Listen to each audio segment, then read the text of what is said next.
जामनेर तालुक्यातील ताज्या बातम्या व ठळक घडामोडींसाठी पाहत राहा JBN महाराष्ट्र।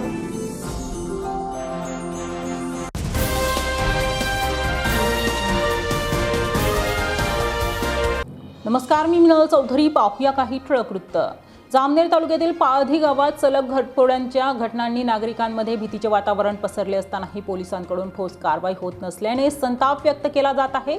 अज्ञात चोरट्यांनी पुन्हा एकदा कुलूप तोडून घरफोडी करत रोख रक्कम व सोन्याचे दागिने लंपास केल्याची घटना उघडकीस आली आहे।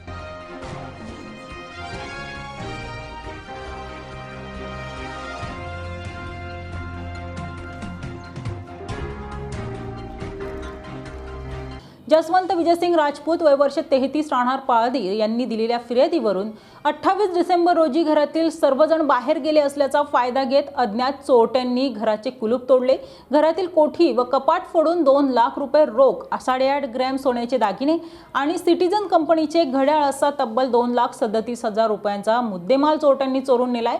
घटनेची माहिती रात्री 3:30च्या सुमारास शेजारच्यांकडून मिळाल्यानंतर हा प्रकार उघडकीस आलाय। धक्कादायक बाब म्हणजे याच रात्री पाळधी गावातील आणखीन 3 घरांमध्ये चोरी झाल्याची माहिती समोर आली आहे। तरीही चोरट्यांचा माग काढण्यात पोलिसांना अद्याप यश आलेले नाहीये। या प्रकरणी पहूर पोलीस स्टेशन येथे गुन्हा दाखल करण्यात आला असून या महिन्यात पाळधी गावात झालेली ही तिसरी चोरी आहे। वारंवार होणाऱ्या चोऱ्यांच्या घटनांमुळे ग्रामस्थांमध्ये तीव्र रोष आहे। पोलीस गस्त कुठे आहे, चोरट्यांना अभय कोण देत आहे, असे सवाल आता ग्रामस्थ उपस्थित करत आहेत। सलग चोरीच्या घटनांनंतरही पोलीस प्रशासन केवळ गुन्हे नोंदवण्यापुरते मर्यादित राहिले असून प्रत्यक्ष कारवाई आणि चोरट्यांना जेरबंद करण्यासाठी ठोस उपाययोजना केव्हा होणार असा संतप्त सवाल नागरिक करत आहेत।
या बातमी इथेच थांबूया। ताज्या अपडेट्ससाठी www.jbnmaharashtra.com या आमच्या वेबसाईटला लॉग इन करा। तसेच यूट्यूबवरील आमचे व्हिडिओ पाहायला विसरू नका आणि गुगल प्ले स्टोअरवरील JBN न्यूज ॲप डाउनलोड करून JBN महाराष्ट्र चॅनल लाईव्ह पहा। नमस्कार।